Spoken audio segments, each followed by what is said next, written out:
Egun on guztioi, hasiera emango diogu, lehengo,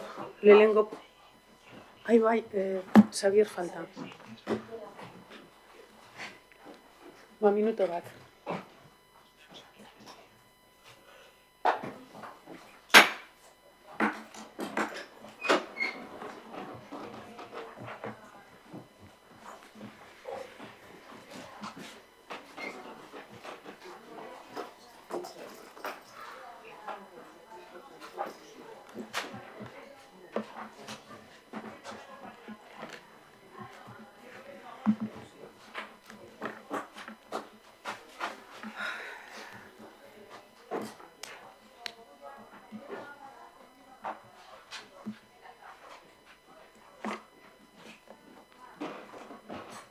Vale, venga, hasiera emango diogu, venga.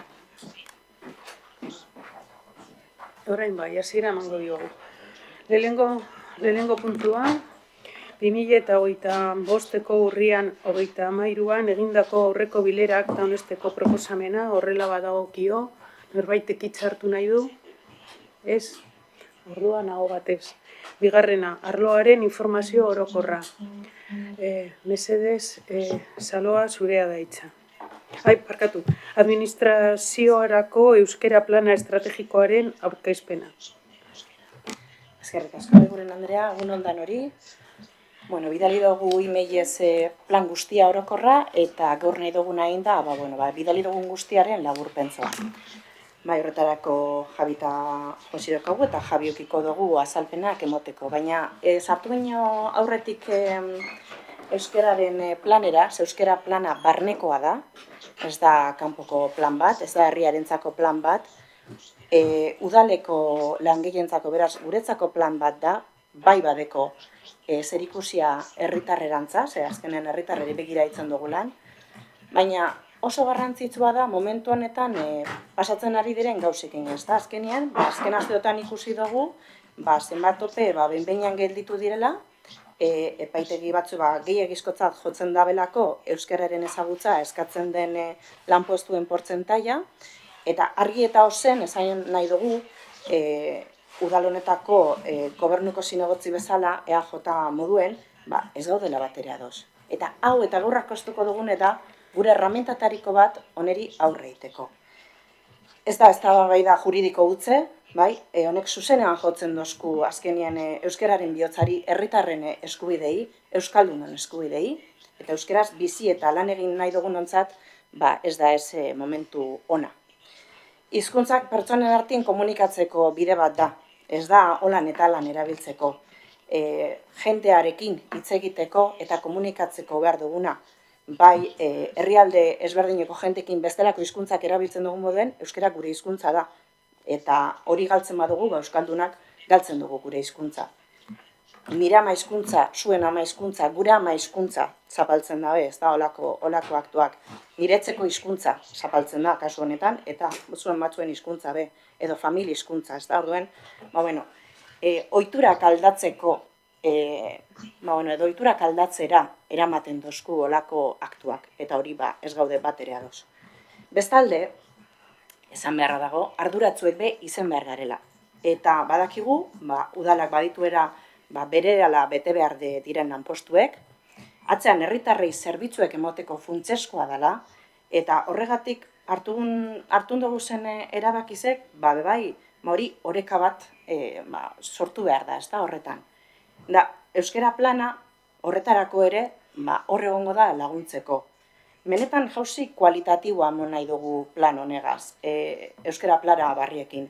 Plan honek barrura begiratzeko eskatzen dozku, gure langileekin lan egitea, zuokin be lan egitea, eta langilei laguntzeko euskera ikasteko, hobetzeko, eta ohiko lan hizkuntza gisa erabiltzeko. Ez da nahikoa titulu bat bakarrik eukitea. Ze batzutan izaten da, ez da, hizkuntza eskaera, ataten dut ze bat, edo zebi, ondala 20 urte, eta banatorrona lanien, baina horrek ez deu nahi esan bez, gero, euskeraz, lan eta bizial garenik. Oso garrantzitsua da, eta plan honetan be, fokoa oso argi eukiko dugu, erabili behar dela, eta maila benetakoa izan behar dela, ez titulo batek bakarrik emoten dozkuna. Beraz, ez da nahikoa bakarrik titulo bat eukitza, eta horretan ere lan egin dugu. Kalitatea, hitz egiten dugun kalitatea oso garrantzitsua da. Eta kalitatea bermatzea oso garrantzitsua da. Eta udalan bertan, langileen euskararen erabilea sendotu nahi dugu, konfiantzaz eta normaltasunez. Da, politikarien lana be izango da, kasu honetan, hori bultzatzea, sustatzea eta lidergoa be aurrera eroatea. Da horretan, esan bezala, hemen daukagu plan berria, eta, ez ahaztu, benetan euskara dela euskaldun eitzen gaituena, eta Jabiri emango aurkezteko plan, eskerrik asko. Bai, Javi.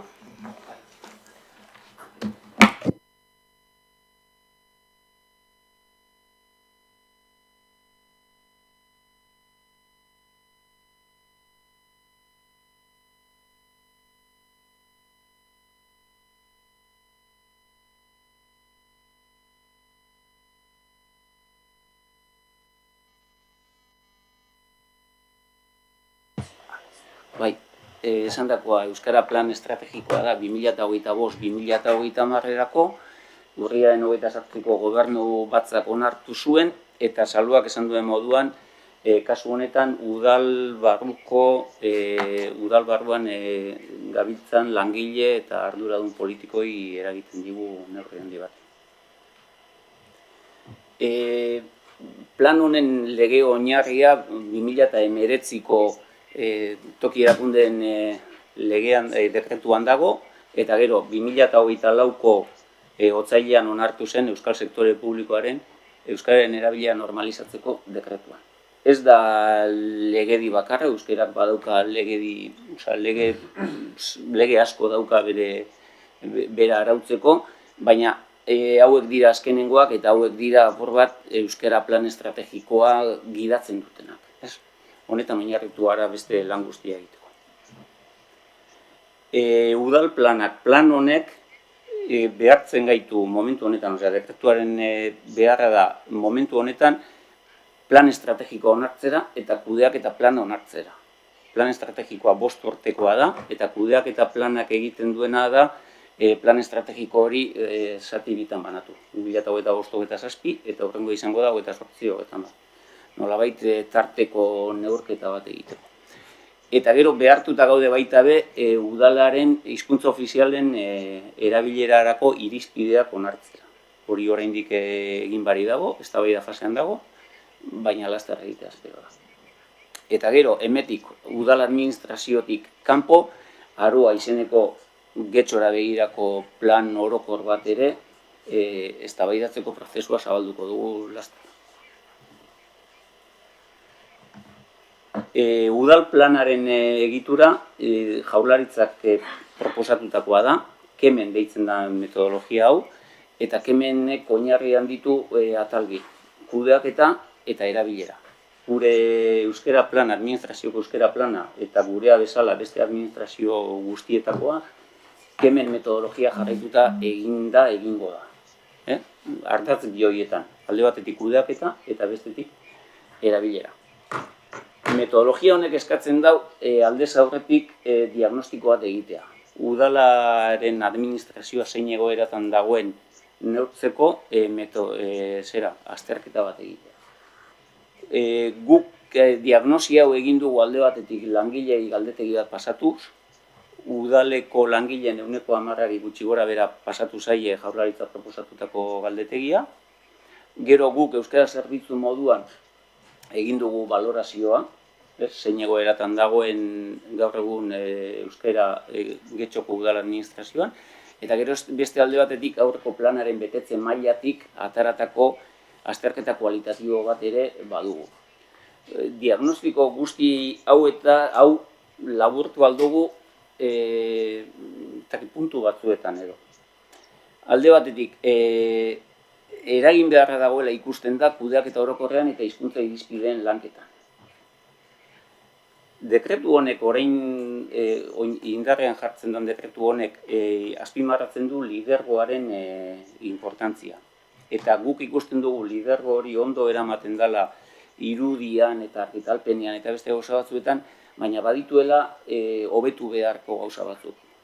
Kontratuetan eta diru laguntzetan klausulen jarraipena egitea eta betetze maila aztertzea. Ikusten dugu, diagnostikotik ikusi dugu langileek hizkuntza erabiltzen dutela, baina beraien esku gelditzen dela hori, pixkat borondatearen arabera izaten dela euskararen erabilera. Eta langile berriei ezagiela jakinarazten euskara erabiltzeko dituzten aukerak udalean. Hori egindako balorazioa. Gaitasuna udaleko langile gehienek hizkuntza gaitasun altua dute. Udalera sartzen diren langileak gehienetan euskara jakinda sartzen dira. Arazo gehiago dago, gero erabilera hori ez da beti pixkat ezagutzak baldintzatzen duena. Ohituraren menpekoa da erabilera hori, eta ohitura hori sortu behar da.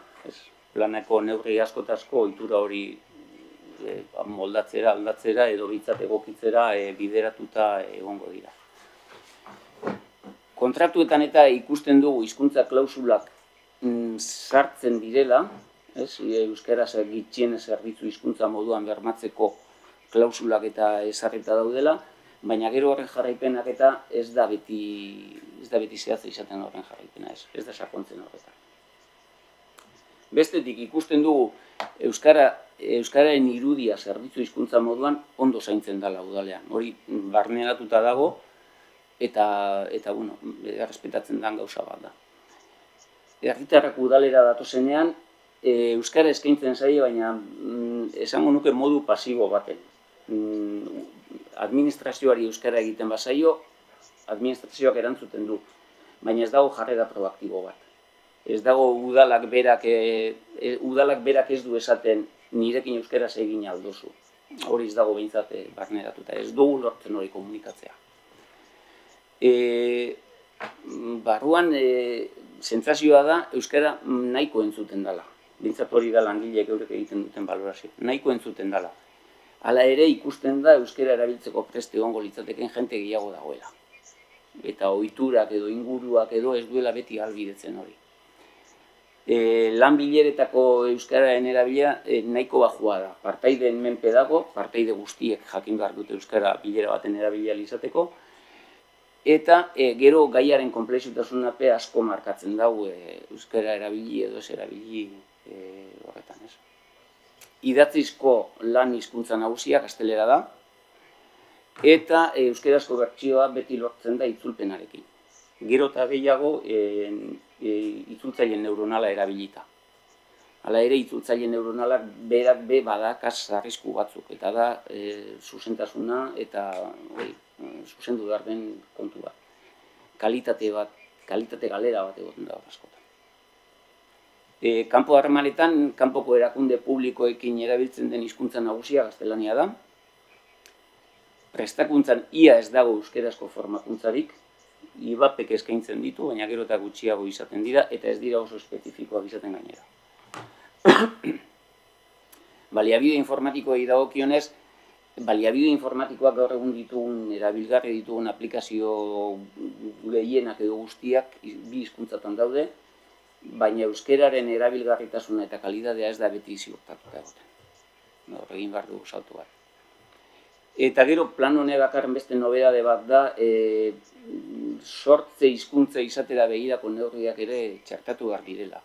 Gaur egun euskara hizkuntza, lehen hizkuntza modura edo sortze hizkuntza modura erabiltzen duen jentea gutxienekoa da.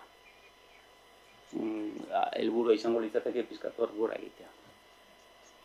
Diagnosi honetatik abiatuta, euskara planak planteatzen dituen neurriak, ez noa guztia komentatzera, baina bai 3-4 nagusiak. Lehenengo ardatzean, kudeaketan, dekretuak ezartzen duenez, momentu honetan, euskararen ardura, sail bakoitzaren arduradunarena da, edo arduradun politikoarena, edo arduradun teknikoarena. Beraz, hori dezentralizatu egiten da. Ataletako arduradunak, politikoak eta teknikoak, izan behar dira atal horretan euskararen sustapenaren prozesua lideratu behar dutena. Lehenengo aldiz lidergoaren kontzeptua zabaltzen da, eta arduradun politikoak eta teknikoak dira euskara liderra momentu honetan. Horrek eskatzen du, eredugarria eta sustatzaileak izatea. Eta gero, beste neurri nagusia da arlo honetan, hizkuntza irizpideak berritu behar direla, gaur egun 2002koak ditugu, berritu behar ditugu eta onartu behar dira. Egokituta jakina, gaur egun 2024an ditugun hizkuntza realitatera eta guk ditugun langileetara. Eta gero, erabilerari dagokionez, neurri nagusia da, apurka euskara ere ohikoa izatea lortu behar dugula udal administrazioan. Zelan sortze hizkuntza izatera pasatu behar da, sortze hizkuntza izateko prozesuak zabalduko ditugu, euskarazko harreman sareak sustatuko ditugu, bai formalak eta bai informalak, herritarrekin, beste enpresa batzuekin, langileen artean, eta gero, euskaraz sortzen den horren kalitatea zaindu behar dugu. Eta orain arte bezala, irudiarekin behar jarraitu behar dugu. Rotulazioa, imprimakiak, argitalpenak, webguneak, sare sozialak eta horretak. Hau da, pizka bat, harin labortuz, zuek eskuetan dukazuen euskara planaren.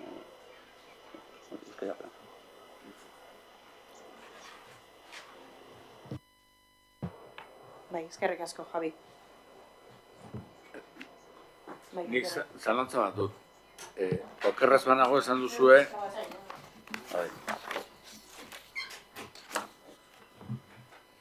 Okerraz banago. Bai, Ibon. Ulertu dizuet, inkesta pasatu zaiela langilegoaren 10%. Zergaitik 10%. Kemen metodologiak behartzen gintuelako, Kemen metodologia behartzen gintuelako langile inkesta bat pasatzera. Uda zan, ekaina, eta pentsatu genuen, 700 inkesta mugitzeko baino, zailtasuna genituela, orduan hartu gendun lagin bat, 100%ko lagin bat, eta egin genuen holan urrenkera bat.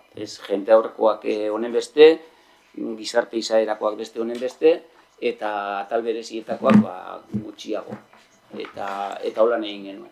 Hori egin genuen, eta horrek ahalbidetu gintuen datu erabilgarri batzuk eskuan izatera. 700ekin ezingo ginen moldatu. Ezingo ginen erazko kostatuko litzaigu.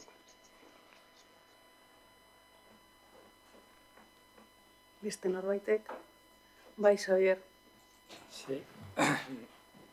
Yo antes de preguntar por el plan sí quiero hacer una consideración, y es que no sé en qué momento la presentación de un plan del ayuntamiento, que es un trabajo técnico para un objetivo loable, no sé en qué momento da pie a abrir un debate político sobre la consideración, la valoración de ciertas sentencias en política lingüística y en política de empleo. O sea, a mi juicio me parece que está fuera de lugar. Es evidente que todos los partidos tienen o tenemos diferentes opiniones en esta cuestión, pero a mi juicio no aporta nada a la presentación de un plan, de algo que es un trabajo técnico para, insisto, un objetivo deseable y compartido, yo creo, de todos y todas, o al menos sí por mi parte. Dicho esto, y por referirme únicamente al plan que se presenta, que yo creo que es el objeto de este punto, reconozco que se nos entregó el plan con la convocatoria el lunes, entonces no he tenido ocasión de leerlo con detenimiento, pero sí me gustaría preguntar cuál es el plan anterior, es decir, qué espacio temporal ha contemplado, y no sé si entiendo que si ha habido un plan se habrá hecho con él una evaluación y lo evaluado se habrá integrado en este. Entonces sí me gustaría saber, a modo resumido, aunque luego pueda acceder a él, qué conclusiones se han sacado o qué cuestiones se han conseguido o no se han conseguido con el anterior plan y que se hayan incorporado a este. Un poco para saber de dónde venimos y con este plan a dónde vamos. Bueno, de la... Bai. Bueno, hicimos, antes del diagnóstico, hicimos una valoración del plan anterior. El plan anterior era del 2018 a 2023. Hemos estado con sucesivas prórrogas de ese plan y, bueno, simplemente, pues eso, un plan siempre tiene aspectos novedosos y aspectos que se repiten en el tiempo. Y aquí pues recibimos todo lo positivo, todo lo que funcionó bien en los planes anteriores y los hemos integrado aquí de manera automática, de manera repetitiva, como venimos haciendo en los planes sucesivos, ¿no? Aparte de eso, pues valoramos aquellas cosas que no han funcionado, sobre todo las relativas al uso diario y cotidiano del euskera, y entonces con esta nueva metodología, aplicando nuevas medidas, pues se han propuesto modificaciones que pensamos integrar en esta. A ver, Sharon, Javier. Bye. Tenía previsto intervenir, pero de la misma manera que ha dicho el portavoz de Podemos, no creo que era el lugar de hablar de las sentencias. Estamos hablando de un plan del euskera en el ayuntamiento y hemos empezado a hablar de las sentencias. Las sentencias se acatan y se cumplen. Y si se duda de su legalidad, se recurre. Tenemos un sistema donde cuando una sentencia entendemos que no se acuerda, no está conforme a derecho, pues se recurre y se recurre. Los jueces no están aquí para defenderse de lo que usted ha dicho, creo que bastante inoportunamente en esta comisión. Que sea su opinión es otra cosa, no digo que no, pero no tocaba. Por último, y ya que se ha hablado de todo lo que se ha hablado, pues yo también voy a decir mi idea. La promoción de un determinado idioma me puede parecer muy correcta y me puede parecer muy loable cuando puede estar minorizada. Me parece muy bien. Lo que nunca puede suponer es que una persona no pueda expresarse en el idioma oficial del sitio donde está. ¿Me explico? Y eso no puede suponer en ningún caso que por la promoción pues se coarte la libertad en elegir el idioma. No tengo más que decir. Vale, Javier. Bye, Ivonne. Bueno, no sé. Bueno, al final. Vale, bye, Ivonne. Bueno, guk oraingoan esan behar dugu ez gaudela ados, ez Podemosek esandakoarekin, ez da PPek esandakoarekin adostasun gehiago daukagu gobernu taldeak adierazitakoarekin. Hau da, hau ez da plangintza tekniko soil bat, plangintza tekniko soil honen gainean badauz kanpoko eraginak, eta kanpoko eragin horietariko bat da epaileek eta beste erakunde batzuk edo beste sindikatu batzuk baita ere eta alderdi politiko batzuk euskararen kontrako aurrera eramaten ari den jasarketa. Eta hori ezin da ukatu. Bakoitzak ikus dezake nahi duen moduan, baina hori ezin da ukatu. Berez, erabat egokia iruditzen zaigu sententzien inguruan aipatzen hemen eta eztabaida politiko izatea plangintza honen inguruan. Ados nago PPrekin gauza batean, esan duenean, inori ezin zaiola ukatu hizkuntza ofizialean hitz egiteko aukera. Eta aldiz, hemen esan dana, plangintza honetan adierazi dana, udal barruko, udal honetako lan bilera asko eta asko erderaz izaten direla, gehiengo batek euskalduna izan arren, bakar batek adibidez euskara ez dakielako. Eta hori da, bakar batek gehiengoz besteari hizkuntza ofizial batean hitz egiteko gaitasuna ukatzea. Eta hori da, suposatzen dut, plangintza honek konpondu nahi duen zerbait. Ara, bai, iruditzen zaigu apur bat kontraesan gorra, eta nik sententziaren harira eskatu nahi dut ere, zein da pertsonal arloan hartzen diren erabakian, hizkuntza irizpideei eta hizkuntza eskakizunei buruz, euskara arloak daukan papera, egin beharra edo dena delakoa. Ze oso bitxia iruditzen zaigu batzorde honetan, orain, hau, ona ekartzea, eta 2 ordu barru, ez dakit zenba langileen hizkuntz eskakizunen derrigortzea eta atzeratzea. Oso bitxia da, guretzako erabat kontraesankorra. Hemen esaten dana zer da lortu nahi dana, eta aldi berean hor hartzen da beste proposatzen da udal beretik eta gobernu talde beretik erabat kontraesankorra. Gure ustez, udalangile daukate eskubideak, edozein langile publiko dauzkagu eskubideak eta betebeharrak. Eta betebehar batzuk, eta batez bedira derrigortasun datak horiek zehazteko edo betetzeko, langile publikoak izugarrizko bitarteko publikoak izan ditugu eskura urtetan eta urtetan, gure euskara jakituria edo euskara jarduna hobetzeko.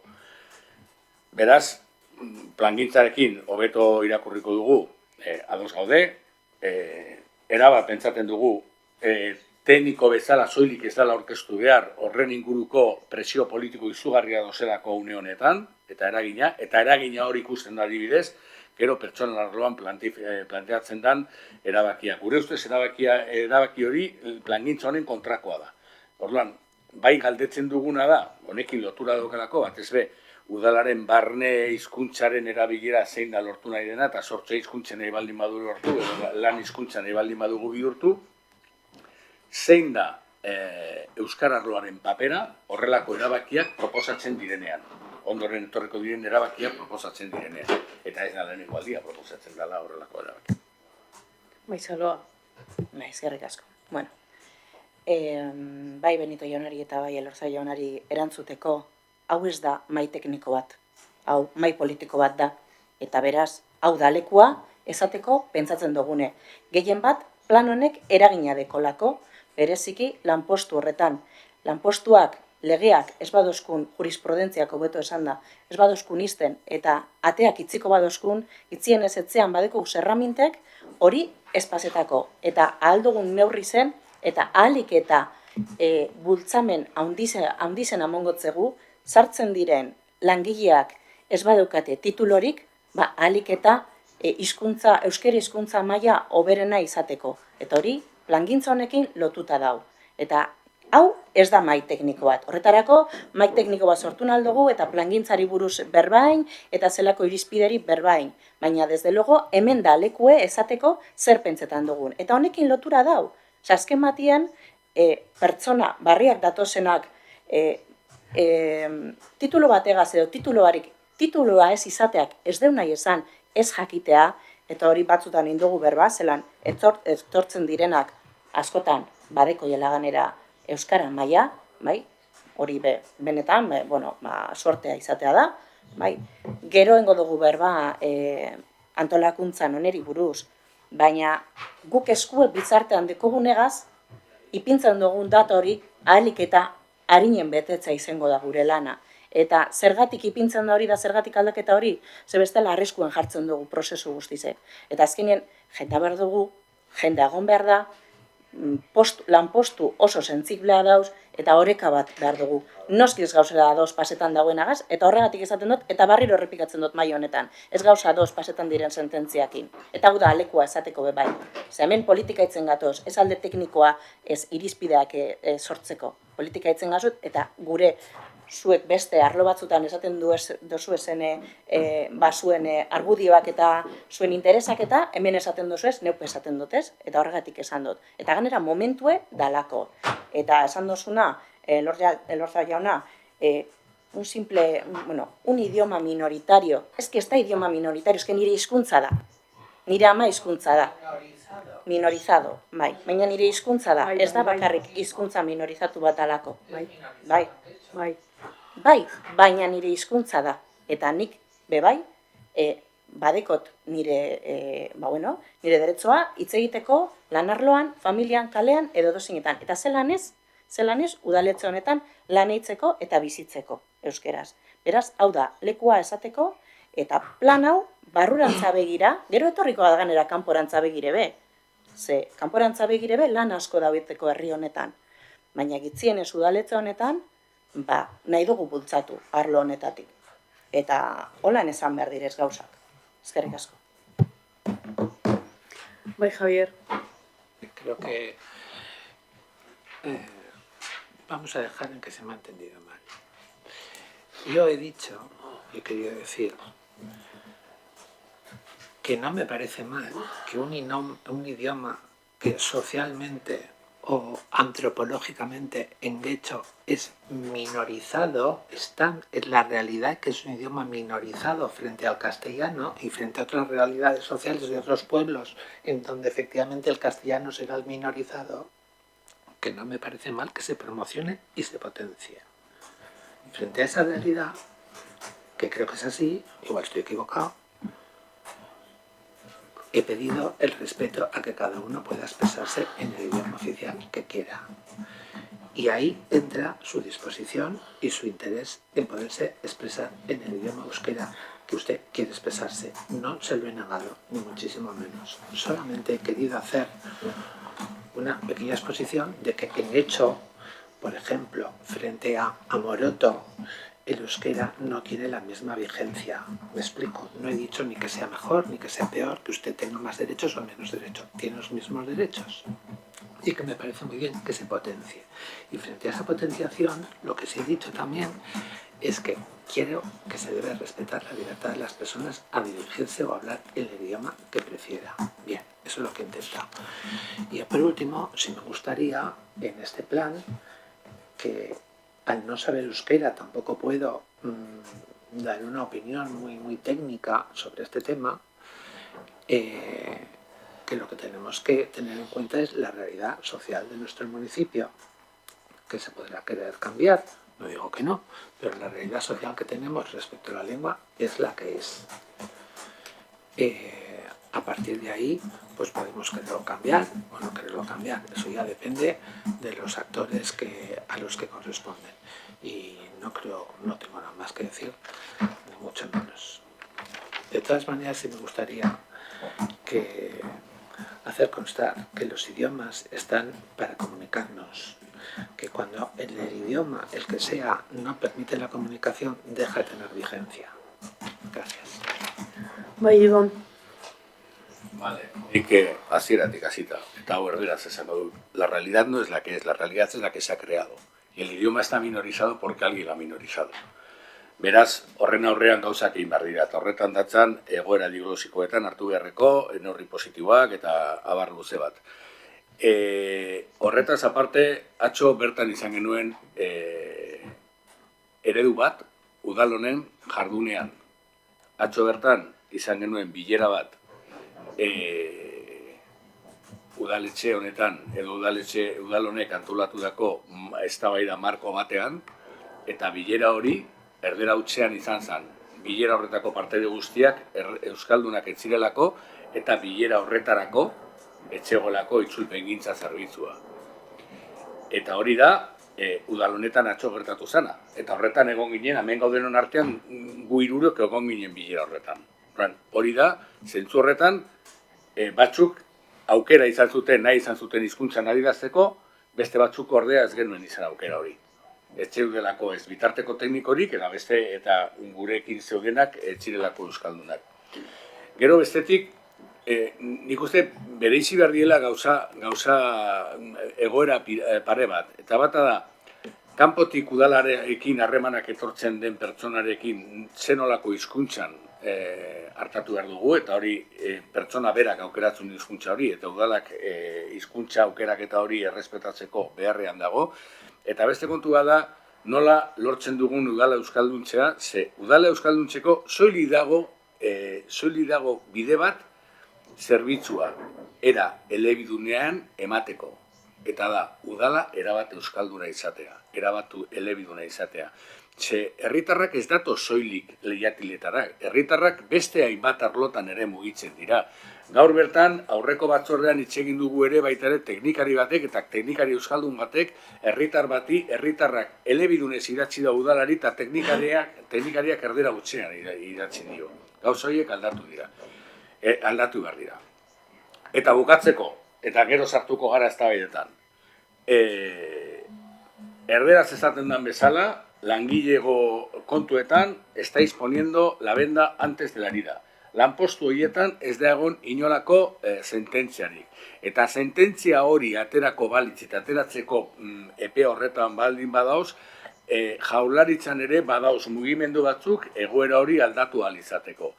Berez, gu ez gaude ados, ustez epaileek esan dezaketanaren menpe jartzea, epaileek oraindik kasu zehatz hauetan ez duten esan ez dutenean. Hau da, bertoko langile batzu suposatzen du urtea daramatzetela hemengo langile izaten, ze hori egiten baldin bada suposatu estabilizio prozesu baten barruan egongo da, eta langile guzti horiek beharra dauzkate edozein langile publiko bezala bere jakintza eguneratzeko eta bere lanposturako eskatzen zaizkion betebehar guztiak betetzeko.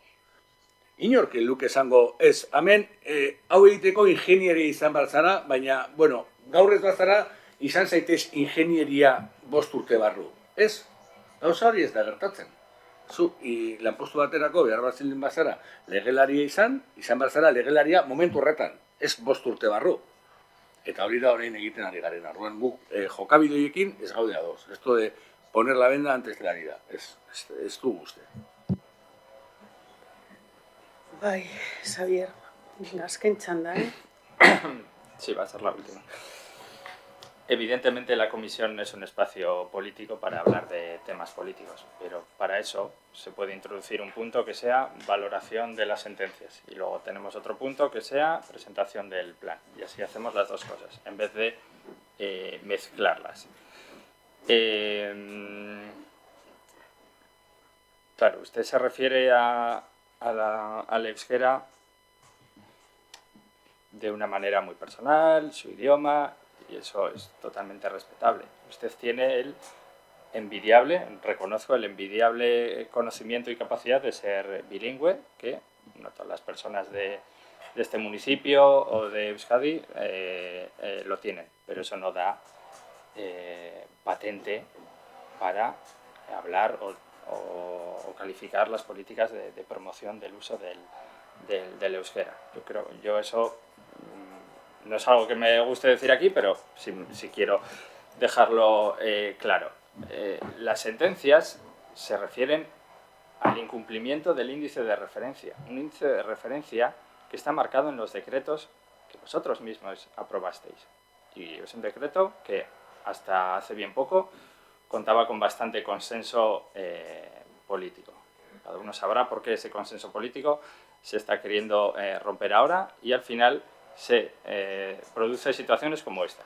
Acabamos hablando en la presentación de un plan de algo que no es el plan.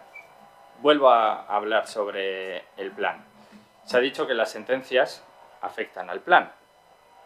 Bueno, yo de lo presentado no he visto nada de los objetivos que se quieran cumplir, no hay nada que se impida desarrollar por las sentencias. Es más, según lo que la señora Campillo ha mencionado, la tenencia del perfil no está garantizando su uso, y es que el plan va de eso, del uso, no de la tenencia de perfiles en el ayuntamiento. Y es una afirmación con la que estoy de acuerdo, la tenencia de perfiles no está garantizando el uso, pero es que la sentencia se refiere a la tenencia de perfiles, entonces ya la sentencia no tiene nada que ver con este plan. Lo que tiene que ver es sobre los perfiles que se están pidiendo o no. Y independientemente de esas sentencias, debemos y tenemos que hacer planes como estos para incentivar, fomentar, garantizar el uso del euskera en esta institución y sobre todo dentro del municipio, que creo que es que debería ser el objetivo final, no solo centrarnos dentro de la institución, como si la institución fuese algo aislado, sino que eso se extienda al municipio. Y eso, por ejemplo, es contradictorio con el hecho de que un plan lleve 2 años prorrogado. Porque a mí, lo único que puedo compartir en este momento con la intervención de H. Bildu es que llama la atención que este plan se presente hoy, cuando en la comisión de después va un tema de los perfiles lingüísticos de las próximas OPEs, cuando el plan lleva 2 años prorrogado. Entonces, si hay tanto interés, si hay tanto riesgo y demás, pues igual hay que hacer los planes a fecha. Bai, bukatzeko. Ez sartuko erantzun ezberdinetari berriro erantzun berdina emoteko, bai. Plan hau barrurantza begirakoa da, eta bai esan plana herrirantzakoa hasi garela lantzen. Errealitatea tristeki getzon daukaguna da, eta hori gure esku ere badago aldatzeko, eta horretan lan egingo dugu, kaleko iturak be aldatzeko, kalean ere euskara gehiago entzuteko, eta hori azkenean, barriro guk esaten duguna, indartzoa izeteko. Ze, ketxo euskalduna nahi dugu. Eta horretarako, asko daukagu udaletzonetatik eiteko, esateko, eta indartzeko. Eta hor bai dauzkagune erakunde ezberdinekin harremanetan jarrita gauz, eta behar dugu danon laguntza aurrera atateko. Beraz, hori ere aldatzeko prest gauz, eta hori ere aldatzuko dugu eta lortuko dugu portzentaiak igotzen hasteko eta olako eztabaida utzik barriro ez eukiteko eta herri euskaldun bat baina benetan lortzen dugun eukitea. Ze Euskadin bizi gara. Eskerrik asko.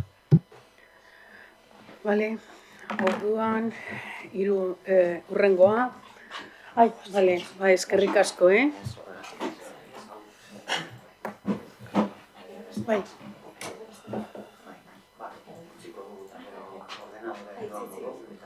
Bale, Hola. Venga. Galdezkeak. EH Bildu mesedez. Bat basu. Bai.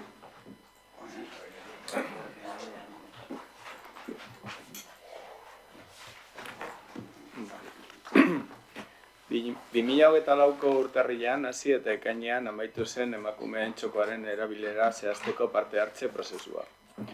Prozesu horretan, herritarrek eta hainbat elkartek lau proposamen aurkeztu zituzten. Eta ondoren, udal gobernuak proposamen horiek oinarri hartuta 5. proposamen bat egin eta 2008ko azaroko batzordean aurkeztu zigun. 2008ko urtarrilean, udal teknikariekin bilera bat egin zela adierazi zigun arloko arduradunak, gure galderei erantzuten, eta uda aurretik informazio gehiago emango zela esan zigun. Hala ere, uztailaren batzordean adierazi zigun ez zegoela informazio gehiago. Egokitzapen lanak oraindik zehaztu gabe zeudela eta ondorioz ezela lizitaziorik atera. Halaber, esan zuen herritarrekin bilduko zirela informazio gehiago izan bezain laster. Hilabete honetan urtebete betetzen da emakumeen txokorako proposamena aurkeztu zenigunetik. Eta ordutik ez da aurrerapenik ikusi. Horregaitik, hurrengo galderak egiten ditugu. Lehenengoa, zein da gaur egun emakumeen txokoaren proiektuaren egoera. Bigarrena, zehaztu aldira jada behar diren egokitzapen lanak. Horrela bada, zeintzuk izango dira eta noiz aurreikusten duzue lizitazioa abiatzea. Hirugarrena, herritarrekin eta parte hartze prozesuan parte hartu zuten kolektiboekin bilera egiteko data aurreikusi alduzue. Lau, emakumeen txokoaren irekiera noiz aurreikusten duzue. 5, proiektua geldirik egotearren arrazoiak zeintzuk dira eta zein neurri hartuko dira hurrengo hilabeteetan prozesua bizkortzeko. Eskerrik asko.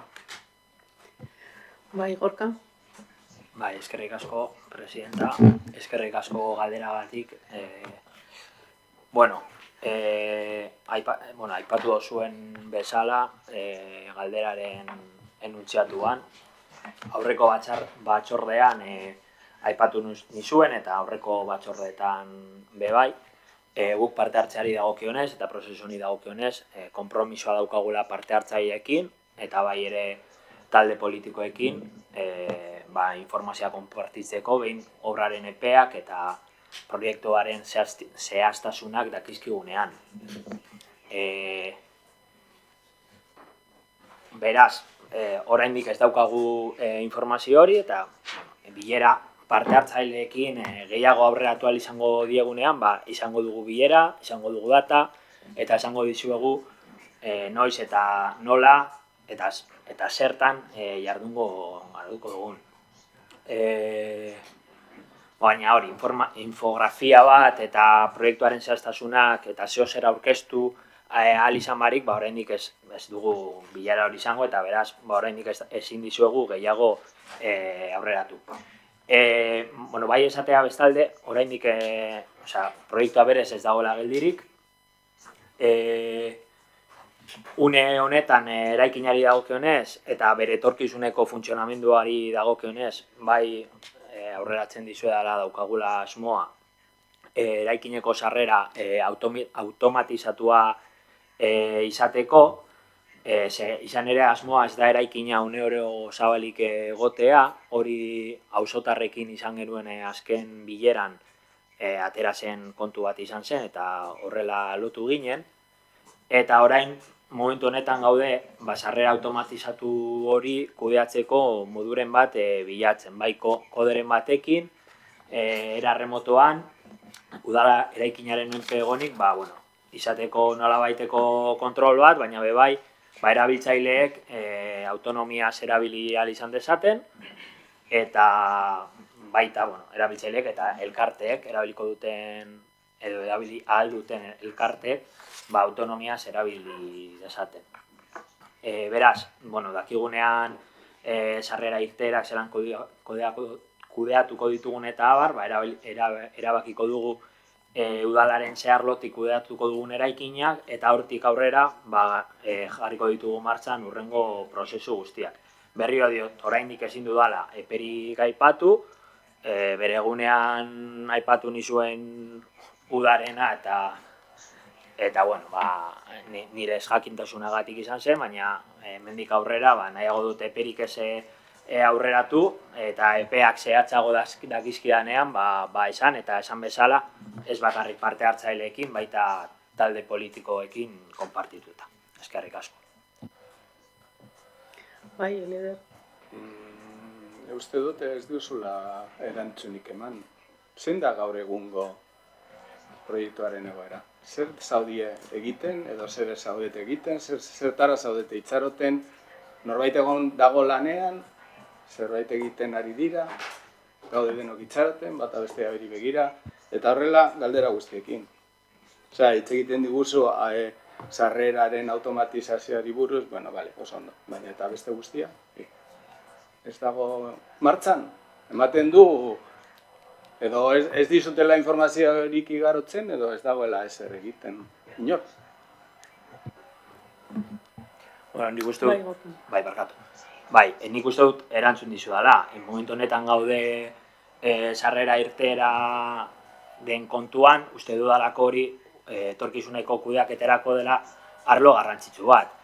Horren ondoren eta urtarrileko bileran, aipatu nuen bileran, bai egon ginela udaleko arlo desberdinekin eta jakinaren gainean daude.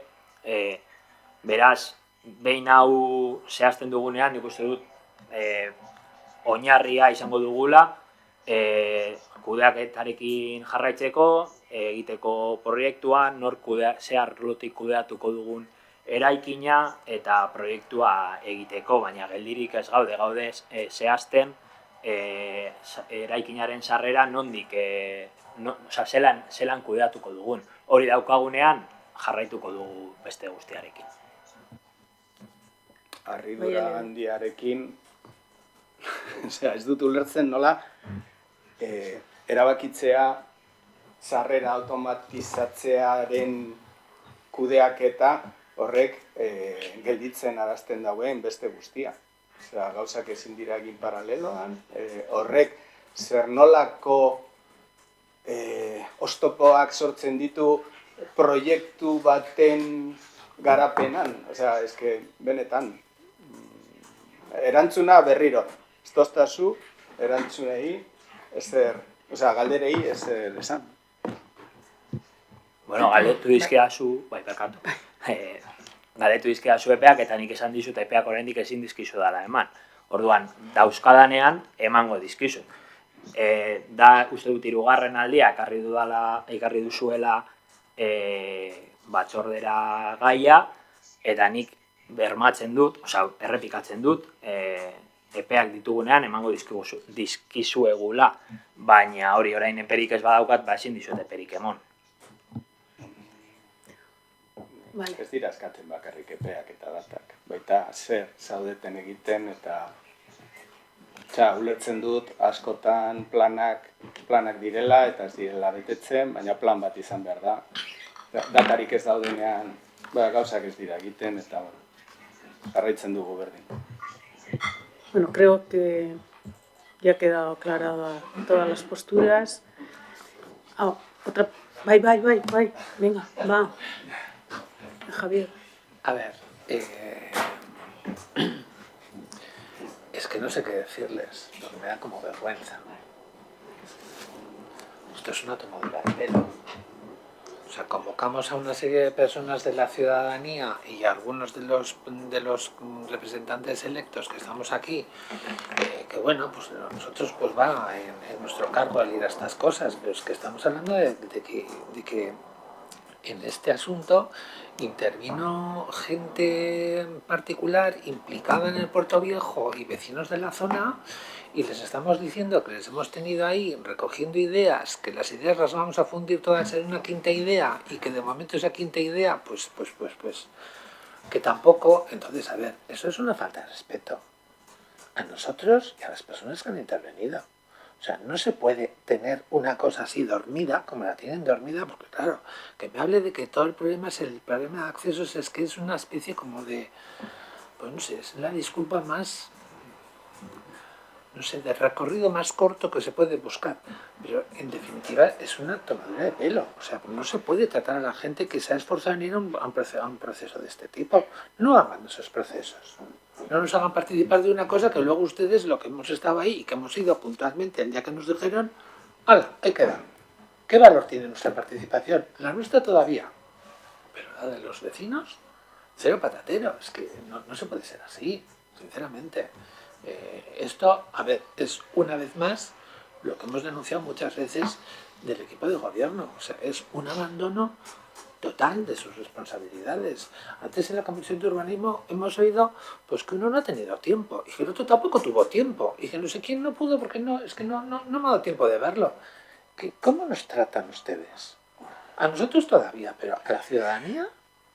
Es que ¿con qué cara se presentan luego a la ciudadanía? No, uno no le da tiempo y el otro tarda más de un año en traer una idea. Pues sinceramente me siento muy defraudado. Vai, Gorka. Bueno, respecto a cómo te sientas, yo ahí no voy a entrar, lo respeto. Y respecto a que es una tomadura de pelo, se habló con los vecinos en la última reunión que se mantuvo. Yo no estuve en esa reunión, pero sí se les dejó claro que cuando tendríamos plazos de licitación y plazos de ejecución, que se les trasladaría el proyecto, se explicó y se recogieron sus propuestas. Yo entiendo que les parezca que estamos tardando en desarrollar el proyecto, pero yo eso lo diferenciaría completamente de para qué hacemos estos procesos. Estos procesos los hacemos porque queremos contar con la opinión de la gente. Y a mí también me gustaría que las respuestas quizá las hiciéramos más ágiles. Pero a la gente, cuando nos reunimos, sí se les explicó que los procesos serían largos. Y una cosa es qué se va a hacer y darles todos los detalles, y otra cosa es el cuándo. Y el qué se va a hacer, a nosotros nos gustaría que fuese de forma participada, y por eso hacemos este tipo de procesos. Entonces, yo no sé si entiendo que compartirán conmigo el deseo de que las cosas sean de manera participada, y por eso mismo las hacemos de manera participada. Que luego podamos estar tardando en responder, eso es otra cuestión, pero nuestro compromiso sigue ahí, y cuando tengamos fechas de licitación y fechas de ejecución, las trasladaremos, y las trasladaremos pues con cómo va a quedar físicamente esa quinta idea. Si no tenemos el proyecto ahora, no puedo trasladar cómo va a ser físicamente ese edificio. Vale. Creo que ha quedado claro. Pasaríamos a la siguiente pregunta. Javier. Solicitamos que nos informen Gracias. Solicitamos que nos informen sobre cuál ha sido el número de horas extras que han realizado los miembros de la Policía Municipal durante el año 2024 y el 2025 hasta la fecha de esta comisión. Y luego, cuál ha sido el coste de dichas horas extras. Muchas gracias. Vale. Este es un tema que también afecta a personal, pero bueno, como en esta comisión informativa también hablamos de policía, pues en esta ocasión vamos a tratar este tema aquí, si bien los datos son datos que pasa personal. Decir que en el 2024 se metieron un total de 5.846,36 minutos. Fueron las horas extras. Esas horas extras hay que tener en cuenta que en el año 2024 tuvimos 2 procesos electorales, uno en abril y otro en junio. A su vez tuvimos un macroevento que fue todo el tema de la gabarra, que nos hizo disponer de muchos agentes. Y también tuvimos otro evento que duró todo el día, que también era multitudinario, como era el Ibillaldi. Entonces, eso es lo que se hizo en el 2024. Esas horas supusieron 376.520,61 euros.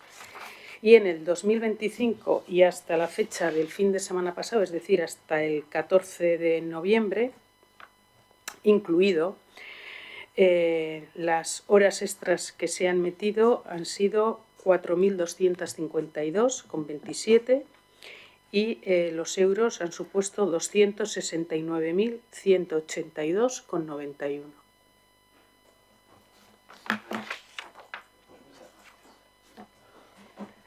Norbaitek itxartu nahi du?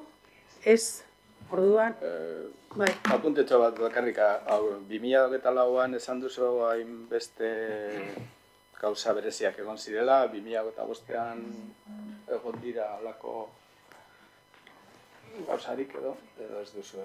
A ver, sí ha habido muchos eventos porque, como todos y todas sabemos, de hecho mueve mucho evento deportivo, mucho evento cultural con una gran multitud de personas que acuden al mismo y por lo tanto los dispositivos policiales tienen que ser acordes a esos eventos, pero no hay ninguno de la envergadura de la envergadura, voy a decir, que supusieron los del 2024, por eso los he señalado. Para empezar, porque no hubo procesos electorales que suponen muchas horas en esos días, ¿no? Pero sí que ha habido muchas actividades de carácter cultural fundamentalmente y de carácter deportivo, más allá de las propias fiestas de nuestros barrios. Beste norbaitek? Ez, orduan, hurrengoa. Mesedez, Xavier. Sí. A principios de mes se presentaron en nota de prensa los datos de turismo en Guecho de la temporada de verano, junio-septiembre. A pesar de que los datos solo recogen la ocupación de los establecimientos hoteleros, la valoración del concejal responsable ha sido triunfalista. Estos datos demuestran que Guecho se consolida como un destino de calidad en la costa vasca, ofreciendo una propuesta atractiva y equilibrada que también refuerza su proyección internacional. A este respecto queremos preguntar, ¿por qué de un dato cuantitativo, ocupación y estancia, se extrae una conclusión cualitativa, destino de calidad, atractivo, equilibrado? ¿Se considera un modelo sostenible el hecho de que los pisos turísticos tengan una ocupación del 95% frente al 72% de las pensiones en descenso y el 86% en los hoteles? Bueno, como en esta comisión nos encuentra el concejal responsable, voy a pasar yo a responder a esas preguntas según los datos que él me ha trasladado. Con respecto a la primera pregunta, decir que Guecho es un destino de calidad en la costa vasca y que ofrece una propuesta atractiva y equilibrada es una cuestión que nadie pone en duda. Los datos avalan desde luego que se refuerza su proyección internacional por el número de visitantes y turistas extranjeros que recibimos. Y con respecto a la segunda pregunta, las variables a analizar para considerar un modelo turístico más o menos sostenible son múltiples. Los diferentes índices de ocupación discriminado por tipología de establecimiento analizados de una manera aislada no posibilitan por sí mismo la extrapolación de conclusiones serias y rigurosas respecto al mayor o menor grado de sostenibilidad del modelo. Si hay alguna otra cuestión o pregunta, pues la daremos y se responderá en la siguiente comisión. No he entendido bien la respuesta a la segunda pregunta, no sé si puedes responder. Pues te la vuelvo a leer. Decir que las variables a analizar para considerar un modelo turístico como más o menos sostenible son múltiples. Los diferentes índices de ocupación discriminando por tipología de establecimiento, analizados de una manera aislada, no posibilitan por sí mismos la extrapolación de conclusiones serias y rigurosas respecto al mayor o menor grado de sostenibilidad del modelo. Bueno, pues como no está el concejal responsable en esta comisión, pues lanzaré mi valoración y que sea escuchada cuando corresponda. Hombre, pues la verdad es que mantenemos la misma duda, porque es que lo de la proyección internacional por el aumento del número de visitantes extranjeros, vale, eso puede ser cierto, pero que, insisto, o sea, que el hecho de que haya habido más ocupación con una estancia más larga quiere decir que el destino está recibiendo más visitantes y que se quedan más tiempo y que por eso se está proyectando mejor. Eso lo puedo entender, pero que de ahí se deduzca que es un destino de calidad. Bueno, lógicamente yo no voy a opinar que Getxo no es un destino turístico de calidad, pero no nos aporta la información de que las visitas se estén considerando de calidad o que la oferta ofertada por es de una calidad creciente y un atractivo creciente. Eso por parte de la primera pregunta. Respecto a si un modelo es sostenible, evidentemente, claro, hay que tener muchos factores en cuenta, al igual que para responder a la cuestión cualitativa del destino turístico. Pero en cualquier caso, hombre, si nos referimos solo si nos fijamos solo en las cifras de ocupación por tipo de establecimiento, sí nos da una referencia sobre el modelo sostenible, al menos en el ámbito de los establecimientos que existen en Getxo y que se están usando, y el impacto social y económico que esto pueda tener. Entonces, partiendo de esos datos en donde la mayoría, 95% de ocupación en los pisos turísticos y pensiones decrece y hoteles está por debajo, pues lo que nos indica es que está creciendo o está teniendo mejores cifras los pisos turísticos, que es un modelo de alojamiento turístico más desregulado, con peor impacto en la economía local y con peor impacto también en la vida social de los barrios, como vemos en el Puerto Viejo y como vemos también en otras ciudades que tienen problemas similares o mayores. Entonces, de estos datos, pues bueno, allá cada uno que saque las conclusiones que quiera y cada uno verá si cree que todo esto son cifras para congratularnos. Pero más allá de lo que se diga puertas para afuera, yo creo que estos datos hay que analizarlos con rigor y sobre todo usarlos para que el crecimiento del sector turístico no vaya en detrimento de los intereses sociales y económicos del barrio. E insisto, que el sector de los pisos turísticos sea el que más ocupación tiene y por tanto el que mejores cifras esté dando, no es una buena noticia para la economía del municipio. Beste norbaitek? Ez, orduan. Bai, parkatu. Vale, ez, beste galdera bat dago, Xavier, bigarrena. Sí. Recientemente se ha lanzado la nueva convocatoria del NOJAC Piztu, no obstante queremos preguntar información sobre la anterior edición de 2022. En ella se subvencionaron 14 comercios, de los cuales 9 siguen abiertos. ¿Se hizo un trabajo posterior de evaluación de la iniciativa? Si esta quedó por escrito, nos gustaría recibir copia. ¿Esos 14 establecimientos en qué zona se ubicaron? ¿Qué tipo de comercios eran? De los 9 que siguen abiertos, ¿en qué zona se ubican? ¿Qué tipo de comercios son? ¿Se identificó algún patrón de interés a tener en cuenta para el diseño de esta nueva convocatoria? Bai, Juanma. Gracias. A ver, se hizo un trabajo posterior de evaluación. A ver, por escrito no hay como tal un informe, pero sí que para ayudar a la consolidación de dichos negocios, el área de promoción económica, durante la duración del proyecto, que era un año, hizo un seguimiento mensual de la actividad. En estos seguimientos se abordaron todos los aspectos de gestión que las titulares de los negocios precisaron o se diagnosticaron como mejorables, aspectos financieros de tesorería, marketing, ventas, stock, herramientas de gestión, recursos humanos. Tras este primer año se les sigue ofreciendo el servicio de consultoría que está a disposición de todos los negocios del municipio de manera gratuita. En esos 14 establecimientos, ¿qué zonas se ubicaron? 7 se establecieron en Algorta, 4 en Areta, en Las Arenas, y 3 en Romo. ¿Qué tipo de comercios eran? Te los digo, ¿quieres que te diga más o menos o te digo los 14? Pues te digo los de Algorta, ¿vale? Una consultora energética, una de complementos artesanos, una de alimentación, pastelería en concreto, una peluquería de caballeros, una inmobiliaria, otra tienda de decoración y otra de moda, de textil. Los 4 de Areta, Las Arenas, 2 eran de salud, otro era un despacho legal y otro era de moda de segunda mano. Y por último, los 3 que se establecieron en Romo, una era para venta de productos para salud y bienestar, otra era una academia de estudios y el último una ferretería. La siguiente pregunta era ¿cuántos de ellos siguen abiertos? De los que siguen abiertos, a ver, se cerraron. De los 7 de Algorta, se cerraron 2. La consultora energética y la peluquería de caballeros. En Areta, pues la zona que peor funcionó, de los 4 están cerrados ahora mismo 3, los 2 de salud y el despacho legal. Los 3 de Romo siguen abiertos.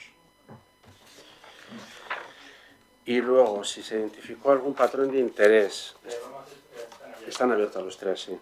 Sí, lo de Las Arenas y de los 4 que se acogieron, solamente uno, el de moda de segunda mano, sigue abierto. Y luego, patrones de interés, o sea, qué se aprendió, tras analizar esta segunda convocatoria, las novedades más importantes pues fueron puntuar o sobrepuntuar algunas actividades y perfiles. En concreto, se puntúa más todo lo que tenga que ver con industrias culturales y creativas, con temas de arte, cultura, diseño, artesanía e industrias creativas. También lo relacionado con economía circular, incluyendo reparación, reciclaje, segunda mano y ecología. Y luego en industrias del deporte y bienestar, todo aquello relacionado con psicología, fisioterapia, osteopatía, quiroprácticos, masajistas y yoga.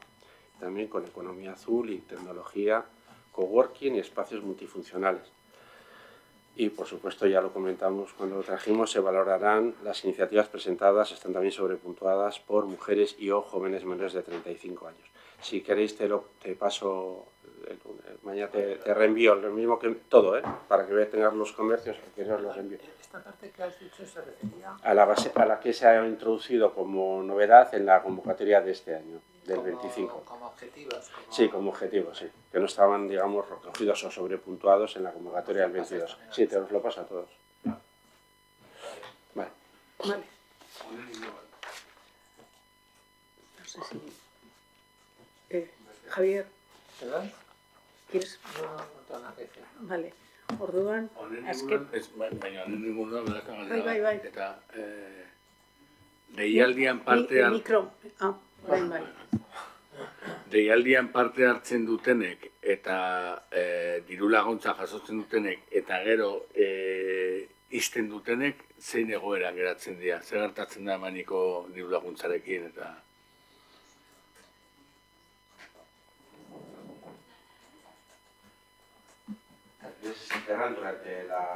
Juanma, mesedez, micro. Sí, en las bases, no sé cómo era la del 22, no me acuerdo, yo no estaba. En esta se ha bien especificado qué sucedería si durante el transcurso de la subvención se para, no se subvenciona. En el momento que se tiene constancia de que ha cerrado, se interrumpe la subvención en ese momento. Es decir, no se abona toda la subvención. No sé cómo estaba, algo lógico. Pero no tiene obligación de devolver la subvención recibida. Es una subvención mensual, es una ayuda. Mientras la tenía abierta la recibe, en el momento que cierra, a partir de ese momento no la recibe. Pero no tiene obligación de devolver lo que ha recibido anteriormente. Vale. Beste norbaitek, ez? Vaya, Alicia. Sí, en septiembre pregunté por el tema de los traspasos. Itxaron, pizka bat. Digo, por ordenar el orden del día. Serían preguntas fuera de las que estaban sí. por escrito. Vale.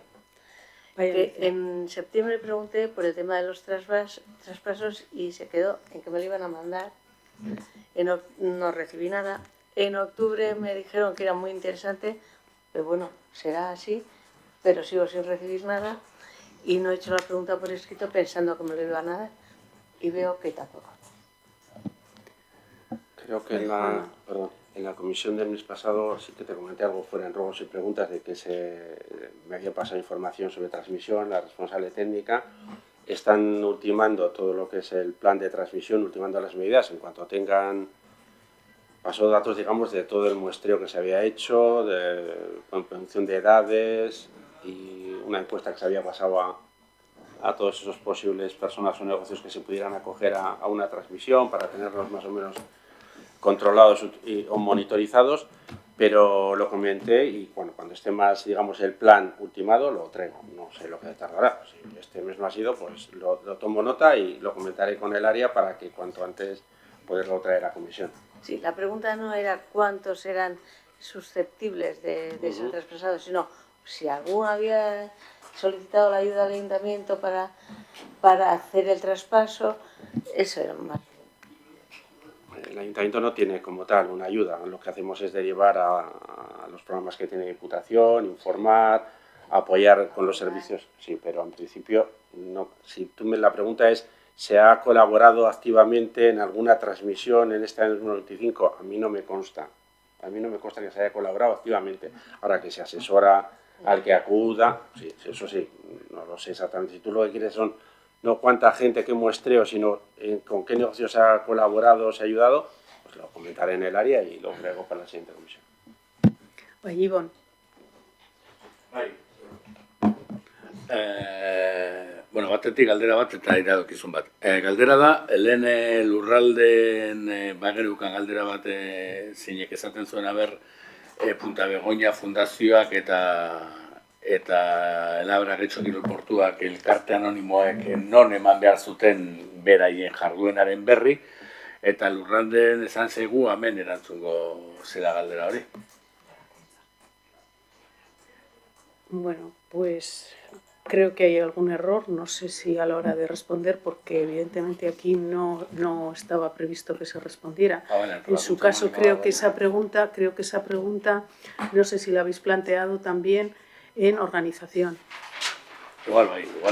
Entonces, Igual txartu lertu diot. Vale, es en organización donde se va a proceder a responder. Vale, creo que la tenéis dirigida también a organización.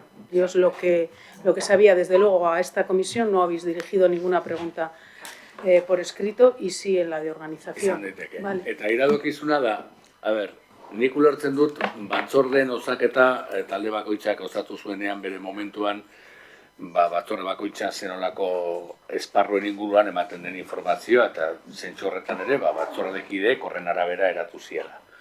Hainbat gobernu aldaketa egin dituzue eta hori gertatzen dena lehen gertatu izan da. Hau da, turismo zinegotzia ez dagoela turismoz hitz egiten den batzordean.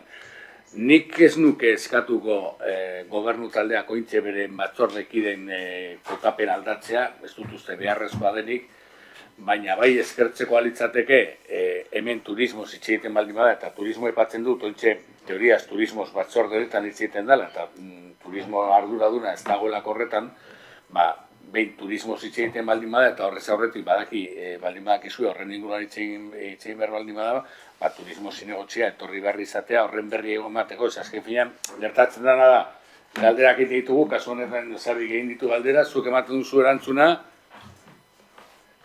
eta hor gehatzen da. Horran, aunque sea como oyente para responder, horrelako zen teknikari erratozen modu berean, horrelako zerbait eskatuko nuke. Piskat, bueno, beste aldaketa, baina aldaketan ekotxu zain dugu, igual beste arrezau da. Hori zan iradokizu bakarra.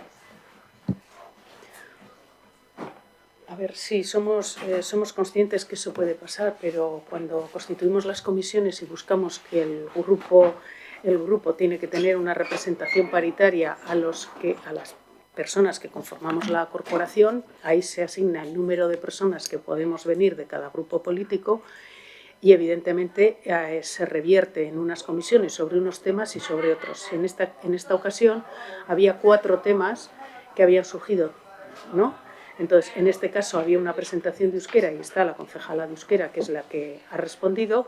Había una pregunta sobre participación y estaba el concejal de participación y no cabe que traigamos otro concejal más, aunque haya preguntas, porque podría ser 1, 2 o más de un concejal. Entonces, esto ya lo hemos hecho en otras ocasiones, lo que hace es la presidencia de la comisión asume la respuesta que le pase ese área. Hombre, en un órgano colegiado y formal, como es una comisión informativa, que se responda por un oyente, pues no me parece que cumple. Puedo estar equivocada y podremos hacer la consulta, pero no me parece que se siga el procedimiento de lo que marca quienes componen las comisiones informativas y quienes tienen que dar cuenta, porque son órganos colegiados. Órganos colegiados formales, no es una reunión de trabajo, es un órgano formal. Entonces, lo que hacemos es así. ¿Qué ocurre? El resto de los grupos municipales lo tenéis más fácil porque no tenéis esa responsabilidad en la gestión y nombréis a quien nombréis, puede hacerse cargo de la pregunta o de la respuesta, pero nosotros somos 3 y con 3 tendremos que responder a todas las que haya, que pueden ser de este tema o de otros temas. Y es lo que hemos venido haciendo. En la medida de lo posible seguiremos funcionando así. Hay veces que funcionamos con suplentes, como en alguna ocasión habéis visto también. Si no hay pregunta de participación, pues no vendrá el concejal de participación o la de euskera y vendrá el de turismo porque hay pregunta de turismo. Es lo que nos lleva el que los órganos colegiados están conformados con un número determinado de personas y el gobierno municipal tiene labores de responsabilidad a quien se dirigen las preguntas. ¿Vale? Entonces, mala solución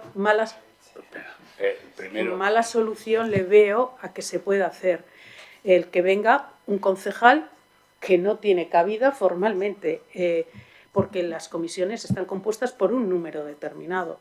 Otra cuestión es, y que creo que lo he dicho antes, no sé si se me ha entendido bien, que en cualquier caso, puesto que no estaba el concejal, si había alguna duda, alguna cuestión, pues que se le podía preguntar a él si se quería más explicación. No hay mayor problema, pero bueno, esa es la realidad.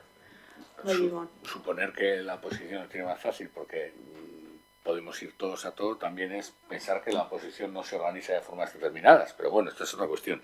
Lo que resulta de todo punto ilógico, y si la solución que he propuesto no es la correcta, pues lo que tendréis que hacer será reestructurar las comisiones. Lo que resulta de todo punto ilógico es que el responsable de un área no sea partícipe de la comisión donde se da cuenta de ese área. Esto en la lógica mundial no cabe. No cabe porque eso nos lleva... Y es cierto que esto se ha hecho en más de una ocasión, el hecho de decir, no, nos ha pasado esta respuesta, pero claro, cuando nos pasa esta respuesta, cuando ha pasado en más de una ocasión, nos ha pasado esta respuesta, y lo podemos entender en el caso de, oye, está enfermo, no ha venido y tal, y hay repreguntas, la respuesta es, no lo sé, porque yo no soy el del área y porque yo no tengo este control. Entonces, lo que resulta de todo ilógico, a nuestro punto de ver, es que el concejal responsable de un área no esté de forma legal, que participe o lo que sea en la comisión que se da cuenta de ese área. Entonces, si la solución de que venga de oyente y hable en ese punto concreto como si fuese un técnico que viene y no son miembros del área, no es factible, pues habrá que reorganizar las comisiones en el momento que se reorganizan las áreas de gobierno. Pero es que al final esto es un pequeño desbarajuste. Porque uno ya hace las preguntas donde tiene que hacer, pero que responde está en la otra, pero no vale, viaja más... No carece de lógica. Entonces, lo que pedimos es que se corrija. Ya no decimos ni cómo, pero que eso se corrija. Porque entendemos que una persona puede estar enferma, un día no puede venir, no puede dar cuenta de eso, pero que estructuralmente el concejal responsable de un área no esté presente en la comisión donde se da cuenta de ese área, carece de sentido a nuestro entender. Vale, no voy a volver a repetir la explicación que he dado. Venimos funcionando con suplentes, ha sido muy puntualmente las ocasiones en las que ha podido ocurrir que alguien no haya podido responder porque había preguntas de todas las áreas en ese momento y vuelvo a repetir, a la hora de constituir las comisiones en el municipio y para conocimiento general, pues tenemos solamente 4 comisiones y entonces el problema está que no podemos repartir de otra forma. Vale, venga, lo intentaremos, en cualquier caso que no se quede, y siempre, y lo vuelvo a repetir, siempre a vuestra disposición. El concejal al que se dirige la pregunta queda a vuestra disposición para poder responder si algo no ha quedado lo suficientemente claro en la respuesta que se ha dado. Lo que sí hacemos es responder a las preguntas que se hacen, eso que quede claro. Siempre respondemos o bien en propia comisión o si hay más dudas después. Beste norbaitek ez. Orduan, besterik gabe bilera amaitutzat eman da. Eskerrik asko guztioi.